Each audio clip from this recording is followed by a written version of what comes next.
नमस्कार, दिन भर की बड़ी खबरों में आपका स्वागत है। मैं हूं परवीन शेख। आज इस बुलेटिन में बात होगी राहुल गांधी के दावे से बीजेपी में मचे हड़कंप के, संजय राउत के खुलासे से सियासी घमासान की, बेरोजगारों में मोदी सरकार के खिलाफ बढ़ते गुस्से की, महाराष्ट्र की सत्ता से बेदखल होती एनडीए की, साथ ही जानेंगे कैसे घोसी उपचुनाव ने बदले यूपी के सियासी समीकरण। और बुलेटिन के आखिर में बात करेंगे नीतीश कैबिनेट पर लगी मोहर की। इसके साथ ही और भी कई बड़ी खबरों से आपको करवाएंगे रूबरू, लेकिन तमाम बड़ी खबरों से पहले एक नजर सुर्खियों पर। कांग्रेस महासचिव जयराम रमेश ने सोशल मीडिया एक्स पर मोदी सरकार पर साधा निशाना। कहा, अडानी घोटाला, जातिगत जनगणना, महंगाई, बेरोजगारी और आर्थिक संकट जैसे जरूरी मुद्दों से मोदी सरकार देश का ध्यान भटका रही है। कांग्रेस ने बीजेपी सांसद बृजभूषण शरण सिंह को लेकर बोला हमला।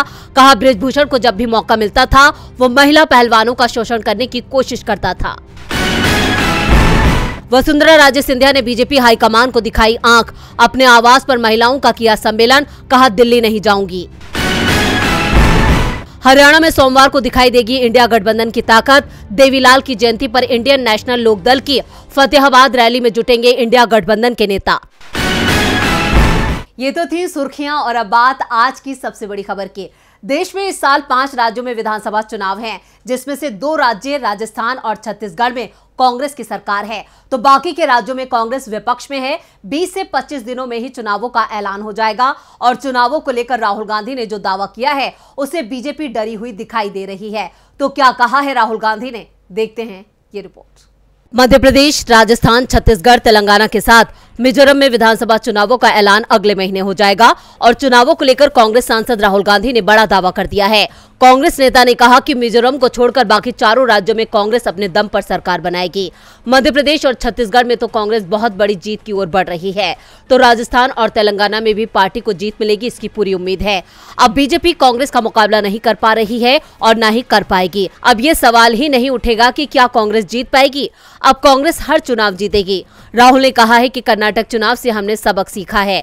बीजेपी ध्यान भटकाती है, हमें अपना नैरेटिव सेट नहीं करने देती और चुनाव जीत जाती है। लेकिन कर्नाटक चुनाव में हम अपने मुद्दे पर लड़े, हमने अपना नैरेटिव सेट किया और बीजेपी को हमारे नैरेटिव पर चुनाव लड़ना पड़ा। अब बीजेपी कांग्रेस से नहीं जीत पाएगी और ये बीजेपी के नेता भी मानने लगे हैं। राहुल ने कहा कि लोकसभा में रमेश बिधूड़ी ने क्या कहा, फिर अचानक निशिकांत दुबे आ गए। ये सब बीजेपी का जातिगत जनगणना के विचार से ध्यान भटकाने की कोशिश है। वो जानते हैं कि जातिगत जनगणना एक मौलिक चीज है जो देश की जनता चाहती है और वो इस पर विचार नहीं चाहते हैं। वो सिर्फ भटकाने की कोशिश करते हैं। लेकिन हमने अब ये सीख लिया है कि इससे कैसे निपटना है। हमने राज्य के लिए एक क्लियर विजन दिया है। ये सामाजिक सुरक्षा कार्यक्रम है जिसे हम आपके लिए स्थापित करने जा रहे हैं। उसके बाद हम नैरेटिव सेट करते हैं। राहुल ने महिला आरक्षण बिल को लेकर कहा कि अगर सरकार में इच्छा शक्ति हो तो ये बिल कल सुबह ही लागू हो सकता है, लेकिन बीजेपी महिलाओं को 10 साल तक इसका लाभ नहीं देना चाहती। राहुल ने दावा किया है कि हमें पता है कि बीजेपी पूरी तरह से खत्म हो चुकी है। राहुल गांधी के इन तेवरों से बीजेपी दबाव में है। दबाव में तो पीएम मोदी भी हैं। देश को नया संसद भवन मिल चुका है। 4 दिन का विशेष सत्र भी हो चुका है। वैसे सत्र 5 दिन का था, लेकिन चौथे दिन ऐसी तस्वीर लोकसभा से आई कि संसद ही शर्मसार हो गया। लेकिन अब नए संसद भवन को लेकर संजय राउत ने बड़ा खुलासा किया है। उसके बाद सवाल उठ रहे हैं कि क्या पीएम मोदी देश को अंधविश्वास की दुनिया में ले जा रहे हैं। नए संसद भवन की देश को क्या जरूरत थी? क्या पुराना संसद भवन जो लगभग 100 साल पुराना था उसमें कोई कमी थी? जवाब होगा नहीं। ना तो नए संसद भवन की अभी जरूरत थी और ना ही पुराने संसद भवन में कोई कमी थी। लेकिन फिर भी नया संसद भवन बना और वो भी कोरोना की सबसे तेज लहर के बीच लोगों के जीवन को मुश्किल में डालकर। और अब इसे लेकर शिवसेना के सांसद संजय राउत ने बड़ा खुलासा किया है। उन्होंने सामना में खुलासा करते हुए बताया कि पुराना संसद भवन दिल्ली में शान से खड़ा है और कम से कम 100 सालों तक इस इमारत को कुछ नहीं होता, लेकिन प्रधानमंत्री मोदी के मन में आया और इस ऐतिहासिक इमारत को ताला लगा दिया। जब मैं वहां पहुंचा तो दुविधा थी। नए संसद भवन में लोकसभा और राज्यसभा के लिए एक ही दरवाजा है। राउत ने इसे लेकर भी बड़ा खुलासा किया है। उन्होंने कहा कि नई इमारत गोमुखी हो, इस तरह की सलाह भी ज्योतिषियों ने दी थी। उसी के मुताबिक नई इमारत का निर्माण कराया। एक तरफ हमारे वैज्ञानिक चांद पर पहुंच गए हैं और उसी देश के नेता सत्ता ना चली जाए इस डर से नए संसद भवन का निर्माण कराते हैं। दिल्ली में ज्योतिष आचार्य और बुआ बाबुओं की चलती है। उन्होंने कहा, दिल्ली की सरकार अंधश्रद्धा और अंधभक्तों के घेरे में घूम रही है। देश चलाने वालों के मन में अंधश्रद्धा, ग्रह और कुंडली का प्रभाव है। संसद संसद भवन 10 सालों बाद आपके लिए शुभ नहीं होगा। 10 साल बाद यहाँ कोई टिकता नहीं है, तो ऐसे में नए संसद भवन का निर्माण कराओ। इस तरह की ज्योतिषी सलाह मानकर नए संसद भवन का निर्माण किया गया। राउत ने कहा कि अंधविश्वास को बढ़ावा देने के लिए देश की तिजोरी से 20,000 करोड़ रुपए खर्च कर दिए गए। पीएम मोदी 2024 में भी सत्ता से चिपके रहना चाहते हैं, लेकिन देश का युवा पीएम मोदी की विदाई की राह देख रहा है, जिससे उसे नए शासन में अपने लिए रोजगार मिल सके। क्योंकि अपने 9 साल के शासनकाल में मोदी सरकार रोजगार को लेकर जो वादे किए वो सब जुमले साबित हुए। तो कैसे एक युवक ने नौकरी के लिए पीएम की गाड़ी के सामने लगा दी अपनी जान की बाजी, देखते हैं ये रिपोर्ट। 2014 के लोकसभा चुनावों के वक्त बीजेपी ने हर साल 2 करोड़ लोगों को नौकरी देने का वादा किया था, लेकिन बीजेपी का ये वादा अब उसकी परेशानी का सबसे बड़ा कारण बन गया है। रोजगार को लेकर विपक्ष में ही नहीं, आम जनता में भी बीजेपी के खिलाफ गुस्सा बढ़ता जा रहा है और अब लोगों के गुस्से का निशाना पीएम मोदी भी बनने लगे हैं। इसके संकेत पीएम के संसदीय क्षेत्र वाराणसी से ही मिलने लगे हैं। दरअसल वाराणसी में पीएम मोदी के काफिले के सामने अचानक एक युवक ने दौड़ लगा दी थी। पुलिस भले ही इसे सुरक्षा चूक बता रही हो, जबकि युवक को लेकर जो सच्चाई सामने आई है वो कुछ और ही कहानी बयां कर रही है। युवक का नाम कृष्णा गुप्ता है। वो गाजीपुर के जमानिया रोड का रहने वाला है। कृष्णा पहले सेना भर्ती में शामिल हुआ था। उसका रिटर्न सिलेक्शन हुआ, मगर मेडिकल में अनफिट कर दिया गया था। सैन्य मेडिकल टीम के इस निर्णय के खिलाफ कृष्णा कोर्ट चला गया था। वहां से मेडिकल की गाइडलाइन ले आया था, लेकिन उसे नौकरी फिर भी नहीं मिली। वजह क्या थी पता नहीं चली। उसने और भी कोशिश की, लेकिन नौकरी नहीं मिली। नौकरी के चलते परेशान कृष्णा पीएम मोदी के काफिले के सामने इसलिए आया कि वो अपनी शिकायत उन तक पहुंचा सके। मामला पीएम की सुरक्षा से जुड़ा था, इसलिए फिलहाल विपक्ष ने इस पर कोई कमेंट नहीं किया है। लेकिन जिस तरह से एक बेरोजगार युवक ने पीएम के काफिले की ओर दौड़ लगाई, उससे युवाओं के गुस्से का एहसास बीजेपी को शायद होने लगा हो। साजिश या गुस्सा, मोदी सरकार सवालों में है। सवाल तो इस बात को लेकर भी उठ रहे हैं कि लोकसभा में बीजेपी सांसद रमेश बिधूड़ी ने जिस आपत्तिजनक भाषा का इस्तेमाल बीएसपी के अल्पसंख्यक समुदाय से आने वाले सांसद के खिलाफ किया था, उस पर कब तक कार्रवाई होगी। और अब सांसद दानिश अली ने एक और चौंकाने वाला दावा किया है। तो क्या कहा है दानिश ने, देखते हैं ये रिपोर्ट। बीएसपी सांसद दानिश अली पर विवादित टिप्पणी करने वाले बीजेपी सांसद रमेश बिधूड़ी की संसद सदस्यता रद्द हो सकती है। उनके खिलाफ सख्त एक्शन के संकेत अब लोकसभा अध्यक्ष की ओर से मिलने लगे हैं। बिधूड़ी के बयान से बीजेपी चौतरफा घिरी हुई है। खुद पार्टी के कई नेता भी बयान की निंदा कर रहे हैं, लेकिन कुछ नेता अभी भी बिधूड़ी का साथ देते दिखाई दे रहे हैं, जिनमें एक नाम निशिकांत दुबे का भी है। निशिकांत दुबे ने दानिश अली पर आरोप लगाया था कि उन्होंने पीएम मोदी के खिलाफ अपमानजनक टिप्पणी की थी, जिससे रमेश बिधूड़ी आपा खो बैठे। दुबे का दावा है कि दानिश ने पीएम को सदन में नीच कहा था। दुबे के दावा का विरोध करते हुए दानिश अली ने कहा है कि वो लोगों को भड़काने की कोशिश कर रहे हैं। मेरे ऊपर बेबुनियाद आरोप लगाए जा रहे हैं। वो लोग मेरी जान लेना चाहते हैं।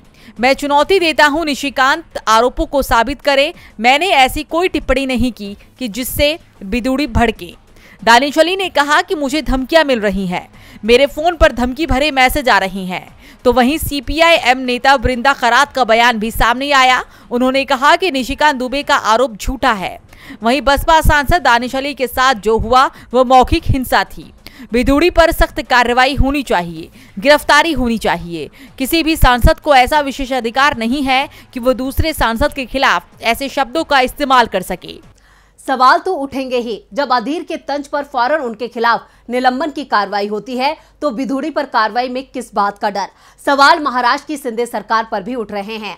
सुप्रीम कोर्ट के सख्त तेवरों के बाद महाराष्ट्र की शिंदे सरकार में घबराहट दिखाई दे रही है। विधानसभा स्पीकर राहुल नार्वेकर ने सोमवार से विधायकों की अयोग्यता पर सुनवाई करने की तैयारी कर ली है। तो इस बीच अचानक गृहमंत्री अमित शाह की सीएम शिंदे और फडणवीस के साथ गुप्त बैठक की खबर सामने आ गई। तो आखिर शिंदे सरकार को किस संकट की मिल रही है आहट, देखते हैं ये रिपोर्ट। एकनाथ शिंदे की कुर्सी जाने वाली है। विधानसभा अध्यक्ष राहुल नार्वेकर शिंदे की अयोग्यता के जिस मामले में सुनवाई कर रहे हैं, उसका फैसला वो शिंदे के खिलाफ देने वाले हैं। सुप्रीम कोर्ट के सख्त निर्देश के बाद अब यह तय हो गया है कि विधानसभा स्पीकर का फैसला जल्द आने वाला है। सुप्रीम कोर्ट ने उद्धव गुट की याचिका पर विधानसभा स्पीकर को जल्द ही नियमों के अनुसार फैसला देने को कहा है और फैसला शिंदे के खिलाफ आ रहा है, ये तय माना जा रहा है। इसके संकेत तभी मिलना शुरू हो गए जब सुप्रीम कोर्ट के निर्देश के फौरन बाद विधानसभा स्पीकर राहुल नार्वेकर, जो बीजेपी विधायक भी हैं, वो दिल्ली पहुंच गए थे और पार्टी के वरिष्ठ नेताओं से मिलकर वापस मुंबई लौटे। नार्वेकर के मुंबई लौटते ही गृह मंत्री अमित शाह मुंबई पहुंच गए। मुंबई में शाह ने कुछ देरी के अंतर पर राज्य के सीएम एकनाथ शिंदे और डिप्टी सीएम देवेंद्र फडणवीस के साथ बंद बंद कमरे में बैठक की। पहली बैठक डिप्टी सीएम देवेंद्र फडणवीस के घर पर हुई, दूसरी बैठक राज्य सरकार के वीआईपी गेस्ट हाउस में हुई। खास बात यह है कि इस चर्चा में उप मुख्यमंत्री अजीत पवार शामिल नहीं थे। केंद्रीय गृह मंत्री अमित शाह के मुंबई में होने के बावजूद अजीत पवार अपने गृहनगर बारामती में थे, जिसके बाद साफ संकेत मिल गए हैं कि ये बैठक शिंदे की अयोग्यता के मुद्दे को लेकर हुई थी। ऐसे में अब शिंदे के साथ 16 विधायक तो अयोग्य घोषित होंगे ही, साथ ही उनके साथ आए दूसरे 24 विधायक भी पलटी मार सकते हैं। ऐसे में महाराष्ट्र में एनडीए को अपनी सरकार बचाने में भी संकट दिखाई दे रहा है। शिंदे की कुर्सी जाना तय है तो दिल्ली की सत्ता से मोदी का जाना भी तय है। इंडिया गठबंधन पहले से ही बीजेपी की मुसीबत बना हुआ है और अब विपक्ष के इस गठबंधन ने बीजेपी की सबसे बड़ी उम्मीद को तोड़ने की तैयारी कर ली है। दरअसल बीजेपी के लिए इस बार यूपी सबसे महत्वपूर्ण हो गया है और इंडिया गठबंधन ने बीजेपी को यूपी में ही मात देने की रणनीति तैयार कर ली है और इसे लेकर सपा चीफ अखिलेश यादव ने बड़ा दावा किया है। तो क्या कहा है अखिलेश यादव ने, देखते हैं ये रिपोर्ट। विपक्षी गठबंधन के नेता जब से एकजुट होना शुरू हुए तभी से बीजेपी दावा कर रही थी कि ये दोस्ती कुछ दिनों की ही है, जल्दी ही टूट जाएगी। लेकिन विपक्षी दलों ने बीजेपी के हर दावे को झूठा साबित कर दिया। विपक्षी गठबंधन पहले से ज्यादा मजबूत दिखाई दे रहा है। गठबंधन का नाम इंडिया रखे जाने के बाद से तो सत्ताधारी दल की नींद ही उड़ गई है और अब बीजेपी की परेशानी यूपी को लेकर भी बढ़ती दिख रही है। यूपी में इंडिया गठबंधन की मजबूती को लेकर अखिलेश यादव ने बड़ा दावा किया है। अखिलेश ने कहा है कि घोसी विधानसभा सीट पर हुए उपचुनाव में अभी लोगों ने सिर्फ झांकी देखी है, असली पिक्चर लोकसभा चुनाव में दिखाई देगी। लोकसभा चुनाव में इंडिया गठबंधन को 7% वोट मिलेगा और यूपी में बीजेपी का सुपड़ा साफ हो जाएगा। अखिलेश ने कहा कि इंडिया गठबंधन में सीटों के बंटवारे में कोई परेशानी नहीं आएगी। यूपी में सपा सबसे बड़ी पार्टी है, इसलिए सीट बंटवारे में उसे ही अपनी ओर से सीट देना होगा। हम यहाँ सीट नहीं मांग सकते।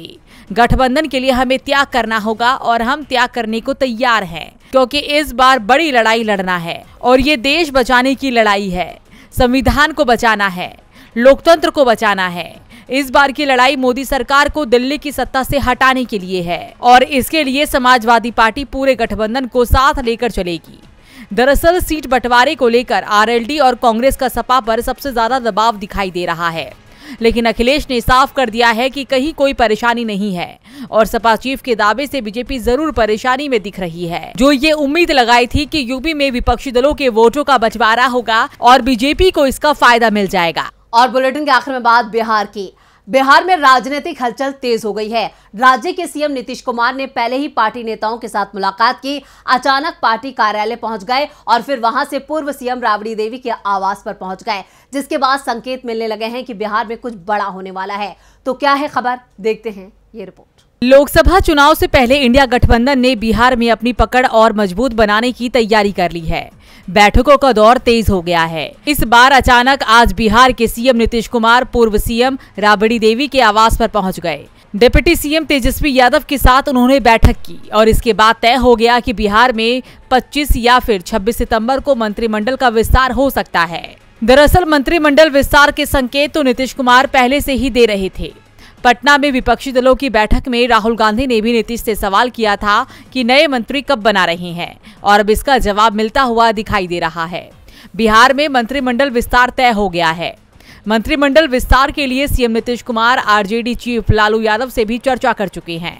दरअसल मंत्रिमंडल विस्तार में 4 नए मंत्रियों को शपथ दिलाई जाना है, जिसमें से आरजेडी और कांग्रेस के 2-2 विधायकों को मंत्री बनाया जाना है, जबकि जेडीयू से किसी को मंत्री नहीं बनाया जाएगा। बिहार में मौजूदा समय में नीतीश मंत्रिमंडल में 15 मंत्री आरजेडी के, 13 जेडीयू के और 2 मंत्री कांग्रेस कोटे से हैं, जबकि 1 मंत्री सुमित सिंह निर्दलीय हैं। तो आज इस बुलेटिन में इतना ही। देखते रहिए डीबी लाइव। नमस्कार।